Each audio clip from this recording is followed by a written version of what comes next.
You will have liquid watercolor in your bucket, and you will have coffee filters, some large Starbucks industrial size coffee filters. There will also be different shapes. I've got animals and flowers, what every other school has, but there's different shaped coffee filters in your buckets. Now I've done this 2 different ways. I usually limit my watercolors to red, yellow, and blue because again it's about colors and mixing. Some people want to put in purple and green and orange and let them do that, but I limit it to red, yellow, and blue because then as the colors mix and bleed together on the coffee filter, you really get that color mixing, which is what you just did previously. The first, in here, it tells you to fold your coffee filter in an accordion shape.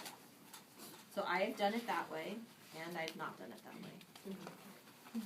So if you take your coffee filter, thank you, right? And you fold it up into an accordion like you're going to make a fan or something like that, right? Remember making those when you were in school?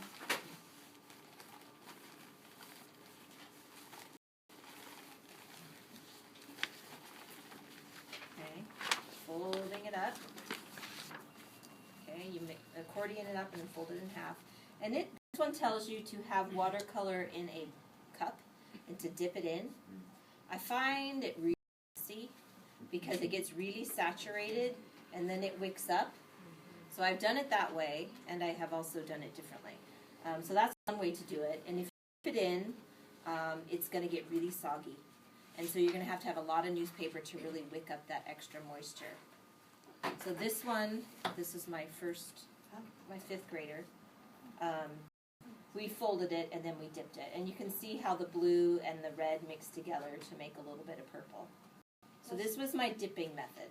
So that's just dipping half and half? That's dipping it, you put it in and you dip it in, and then you flip it over and then you dip it again. I don't want to do the dipping because it's really messy. This one I did last year with my now 2nd grader. And she had to squirt it on. Still just red, yellow, and blue, but it turned out a lot differently. This one we limited it to